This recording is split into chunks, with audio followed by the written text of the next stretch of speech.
I want to tell you about the strangest invitation I ever got in my life. It was from a sociology professor at the University of California at Berkeley. And it was an open dialogue that he wanted to debate me on the reality of Christ. And I thought, this guy's got a black belt in all the philosophies. He's a published author, and I was just a kid. I was 23 years old at the time.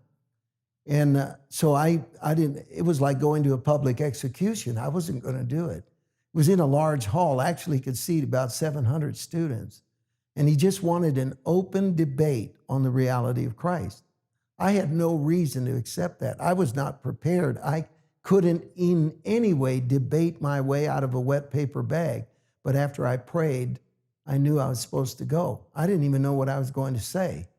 The only verse that I could find to justify being totally unprepared was Luke 21, where it said, I will give you a mouth and wisdom that no man can gainsay nor resist. Now, this was a journalism class, and they got some outsiders because it was like going to a fight. Back in that day, that's what debates were like. You were going to a fight. So I walk in, and he proceeded to absolutely skewer the faith. He brought up everything about every corrupt pope that there was. And I'm sitting there totally dumbfounded, not knowing what to say, knowing that I'm about to experience the greatest humiliation of my life. And I'm standing there not knowing what to say. And he's done. He's left a crater. Everyone's cheering him on, and it's my turn. And I went up there, and I'm telling you, there are no words to describe how I felt when I approached that microphone. Out of the blue, I felt that I was to ask the strangest question. How many of you in this room would like to write a book and have it get published? So all the hands went up. It's journalism class. Then I went a little bit further, not knowing where I was headed, but feeling right about it.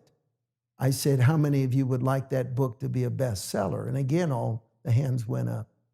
Then I asked the third question. How many of you believe it will be a bestseller? Now, only a handful of hands went up. Then I asked the fourth question.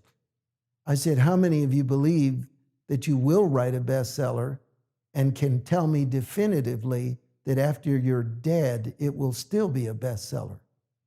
The only hand that went up was the homeless guy in the back who was there because he was trying to keep warm.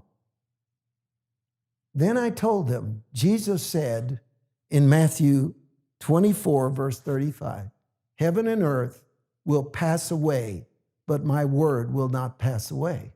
How did he know that?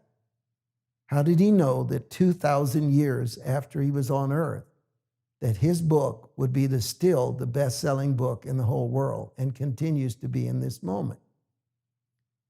I'm going to tell you that the French philosopher Voltaire, he said, 50 years after I die, there won't be a Bible in Europe. He dedicated his life to exposing Christianity as a total fraud. On the 50th anniversary of his death, it was heralded by the fact that Geneva Bible Society bought his house and took his printing presses and started printing Bibles that went all over the world. Now, I want you to understand this. The power of Jesus to stand there and say, my words will not pass away, and they haven't. That's not something you can just ignore. That puts it in a category where you have to open your heart and say, this is something I've got to find out about. All right? Well, I hope I get to talk to you again. God bless you.